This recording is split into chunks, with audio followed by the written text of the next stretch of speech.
Chapter 6 continued at the bottom of page 77. Gazing at Pearl, Esther Prynne often dropped her work upon her knees and cried out with an agony which she would fain have hidden, but which made utterance for itself betwixt speech and a groan. O Father in heaven, if thou art still my Father, what is this being which I have brought into the world? And Pearl, overhearing the ejaculation, or aware through some mere subtile channel of those throbs of anguish, would turn her vivid, beautiful little face upon her mother, and smile with sprite-like intelligence, and resume her play. One peculiarity of the child's deportment remains yet to be told. The very first thing which she had noticed in her life was what? Not the mother's smile, responding to it as other babies do, by that faint embryo smile of the little mouth, remembered so doubtfully afterwards, and with such fond discussion whether it were indeed a smile, by no means. But that first object of which Pearl seemed to become aware was, shall we say it, the scarlet letter on Esther's bosom. One day, as her mother stooped over the candle, the infant's eyes had been caught by the glimmering of gold embroidery about the letter, and putting up her little hand, she grasped at it, smiling, not doubtfully, but with a decided gleam that gave her face the look of a much older child. Then, gasping for breath, did Esther Prynne clutch the fatal token, instinctively endeavoring to tear it away, so infinite was the torture inflicted by the intelligent touch of Pearl's baby hand. Again, as if mother agonized gesture were meant only to make sport for her, did little Pearl look into her eyes and smile. From that epoch, except when the child was asleep, Esther had never felt a moment's safety, not a moment's calm enjoyment of her. Weeks, it is true, would sometimes elapse, during which Pearl's gaze might never once be fixed upon the scarlet letter, but then again it would come at unawares, like a stroke of sudden death, and always with that peculiar smile and an odd expression of the eyes. Once this freakish, elvish cast came into the child's eyes when Esther was looking at her own image in them, as mothers are fond of doing, and suddenly, for women in solitude and with troubled hearts are pestered with unaccountable delusions, she fancied that she beheld not her own miniature portrait, but another face in the small black mirror of Pearl's eye. It was a face fiend-like, full of smiling malice, yet bearing the semblance of features that she had known full well, though seldom with a smile and never with malice in them. It was as if the evil spirit possessed the child, and had just then peeped forth in mockery. Many a time afterwards had Esther been tortured through less vividly by the same illusion.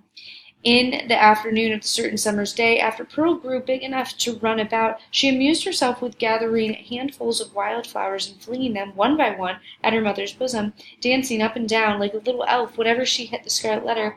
Esther's first motion had been to cover her bosom with her clasped hands, but whether from pride or resignation, or a feeling that her penance might best be brought out by this unutterable pain, she resisted the impulse and sat erect, pale as death, looking sadly into little Pearl's wild eyes. Still came the battery of flowers, almost invariably hitting the mark and covering the mother's breast with hurts for which she could find no balm in this world, nor knew how to seek it in another. At last, her shot being all expended, the child stood still and gazed at Hester, with that little laughing image of a fiend peeping out, or, whether it peeped or no, her mother so imagined it, from the unsearchable abyss of her black eyes. "Child, what art thou?" cried the mother.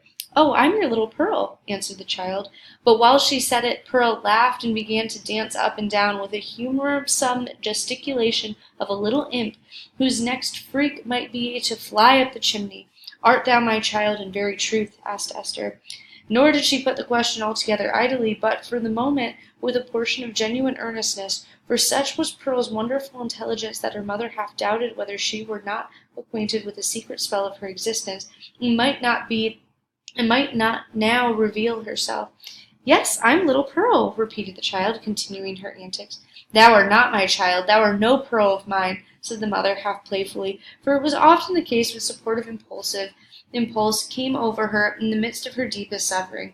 "Tell me, then, what thou art, and who sent thee hither?" "Tell me, mother," said the child, seriously, coming up to Esther and pressing herself close to her knees. "Do thou tell me." "Thy heavenly Father sent thee," answered Esther. But she said it with a hesitation that did not escape the acuteness of the child.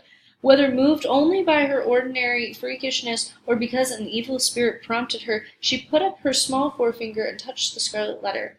"He did not send me," cried she positively. "I have no heavenly Father." "Hush, Pearl, hush! Thou must not talk so," answered the mother, suppressing a groan. "He sent us all into this world. He sent even me, thy mother, then much more thee. Or, if not, thou strange and elfish child, whence didst thou come?" Tell me," repeated Pearl, no longer seriously, but laughing and capering about the floor. "It is thou that must tell me." But Esther could not resolve the query. Being herself a dismal labyrinth of doubt, she remembered betwixt a smile and a shudder the talk of neighboring townspeople, who, seeking vainly elsewhere for the child's paternity, and observing some of her odd attributes, had given out that poor little Pearl was a demon offspring, such as, ever since old Catholic times, had occasionally been seen on earth through the agency of their mother's sin, to promote some foul and wicked purpose. Luther, according to the scandal of his monkish enemies, was a brat of the hellish breed, nor was Pearl the only child to whom an auspicious origin was assigned among the New England Puritans.